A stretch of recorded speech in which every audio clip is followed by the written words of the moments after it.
hukum ya hukum, politik ya politik. Jangan kemudian hukum dipakai untuk kepentingan politik, berbahaya. Boleh nggak kemudian kita bilang jangan dipolitisasi dong, jangan semuanya berkonotasi politis dong. Itu apakah karena Harun Masiku itu dari PDI Perjuangan? Kalau begitu targetnya siapa? Harun Masikunya atau PDI Perjuangannya? Harun Masiku itu ada di banyak tempat, ada di jalan-jalan, ada di pabrik-pabrik. Halo guys, jumpa lagi di Bacot Gamers, ngebacot ala gamers. Terima kasih yang sudah pencet video ini. Roda berputar ketika PDIP menjadi oposisi. Yang tadinya 10 tahun menjadi penguasa, sekarang di luar kekuasaan. Seketika kasus lama korupsi pun muncul, seperti kasus korupsi yang menyangkut Harun Masiku. Beginilah politik di negeri kita. Bersiaplah ketika menjadi oposisi. Inilah statement tajam dari politisi Banteng Merah yang sekarang menjadi oposisi, Adian Apitupulu, soal Harun Masiku. Langsung saja kita saksikan, check it out. Kalau tembak kita Harun Masiku, menurut saya Harun Masiku itu jumlahnya banyak. Harun Masiku itu ada di banyak tempat, ada di jalan-jalan, ada di pabrik-pabrik, ada di tempat-tempat yang lain. Maksudnya? Sederhana saja. Kenapa dia harus bayar Wahyu? Harus bayar komisioner KPK komisioner KPU waktu itu. Itu permintaan siapa? Itu permintaan Harun Masiku atau permintaan Wahyu? Kan begitu. Nah, sogok menyogok untuk mendapatkan apa yang diyakini hak oleh seseorang itu sudah terjadi di mana-mana. Ini kan cerita yang terjadi di mana-mana. Padahal dari partai sudah memberikan rekomendasi dan itu sesuai putusan MA. Sesuai dengan keputusan dan fatwa MA, dapat rekomendasi dari partai, penggantinya adalah Harun Masiku. Harun Masiku urus ini ke KPU. 1 kali, 2 kali, 3 kali, 4 kali, enggak ditetapkan oleh KPU. Oke, Harun Masiku merasa punya hak nggak? Punya. Dia merasa punya hak untuk menjadi anggota DPR berdasarkan keputusan MA dan fatwa MA itu. Keyakinan terhadap haknya itu dia tidak mau hilang. Dapat permintaan uang dia bayar. Persoalan seperti ini terjadi di mana? Di mana-mana. Roda itu berputar, kadang di atas, kadang di bawah. Mungkin itulah kata yang tepat untuk politisi PDIP Adian Apitupulu yang sekarang menjadi oposisi dari pemerintahan Prabowo Gibran.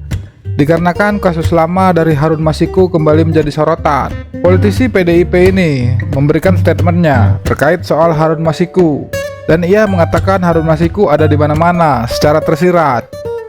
Orang ngelamar kerja bayar, orang mau sekolah bayar, orang ngurus KTP bayar, itu terjadi di mana-mana. Meskipun kita kan nggak bisa menjustifikasi atau membenarkan semua itu. Itu tidak benar. Betul, saya setuju, itu tidak benar. Tapi kalau dibilang bahwa sogok menyogok itu terjadi di mana? Di kelurahan ada, dalam melamar pekerjaan ada, masuk sekolah ada, semua ada. Jadi kalau di mana Harun Masiku, di semua tempat ada Harun Masiku. Dalam bentuknya yang berbeda-beda, dalam jumlah uang yang berbeda-beda. Tapi nyogok ya nyogok. Bikin KTP nyogok, nyari pekerjaan nyogok, mau masuk sekolah nyogok, mau dapatkan pendidikan naik tingkat segala macam di banyak instansi nyogok. Kan sogokan ini semua. Oke. Kenapa gak tangkap-tangkap? Ya mana saya tahu. Tanya KPK. Tapi apakah Harun Masiku buronan terlama? Tidak. Ada Kirana Kotama dari tahun 2017 yang tidak tertangkap sampai sekarang. Lebih lanjut, politisi dari PDIP ini juga mempertanyakan nuansa politis dari kasus Harun Masiku yang kembali menjadi sorotan.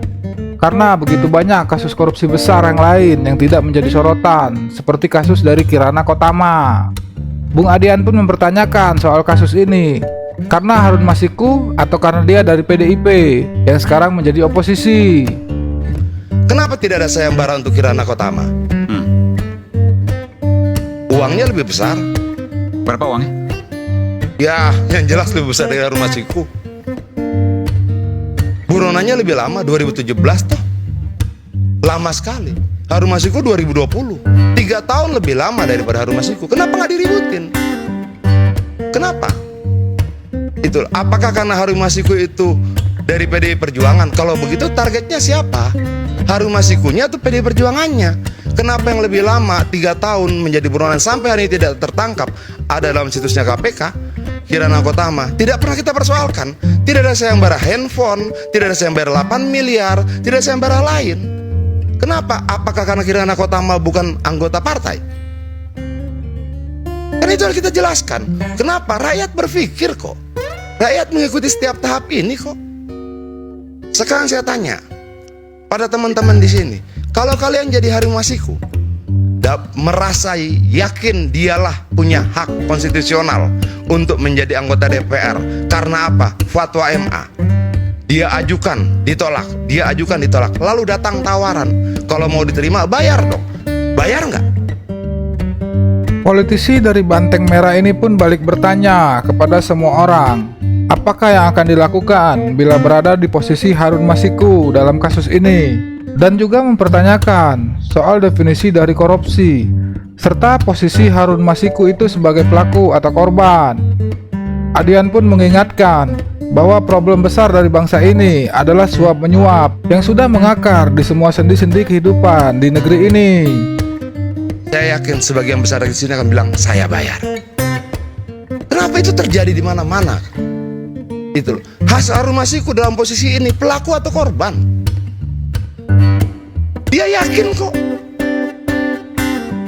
Nah, dari kronologi ini, gimana kita menempatkan sebuah situasi korupsi itu bagaimana? Saya tanya sama Pak Aiman, kalau Anda jadi Harun Masiku, merasa punya hak secara konstitusional, kan dikuatkan oleh fatwa Mahkamah Agung, oke, untuk menjadi pengganti PAW. Lalu partai memberikan rekomendasi nama dia.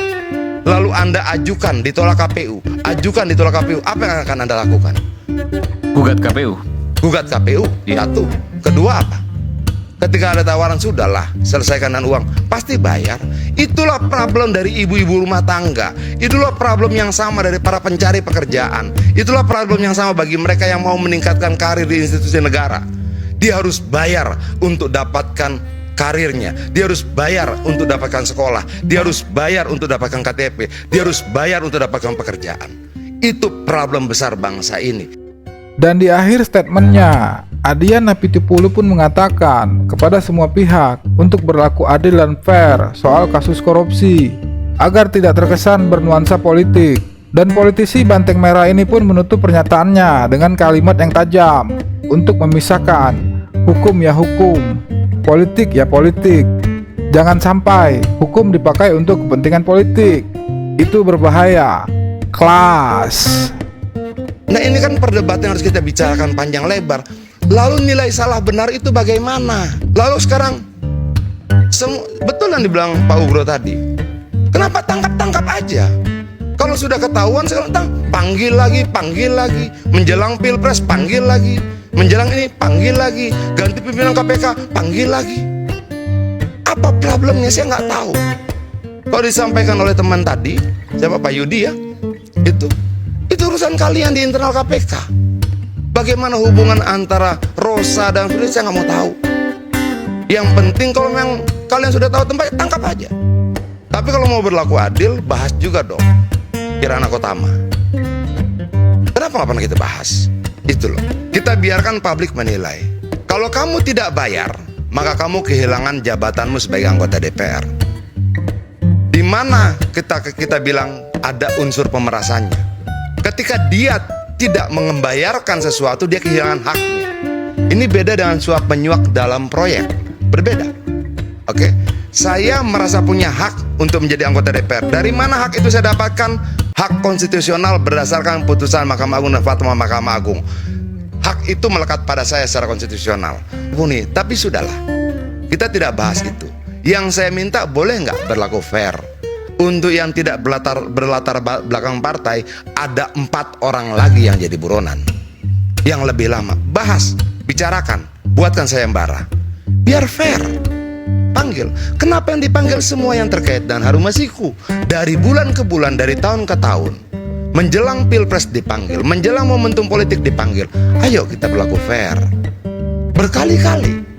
Boleh nggak kemudian kita bilang, jangan dipolitisasi dong. Jangan semuanya berkonotasi politis dong. Jangan dong mau mengalahkan kita di pemilu, kalian panggil lagi. Mau mengugurkan suara pemilih kita di pilkada, kalian panggil lagi. Mau ini, kalian panggil, jangan dong. Yuk kita pisahkan, hukum ya hukum, politik ya politik. Jangan kemudian hukum dipakai untuk kepentingan politik. Berbahaya. Terima kasih. Tajam ketika PDIP menjadi oposisi.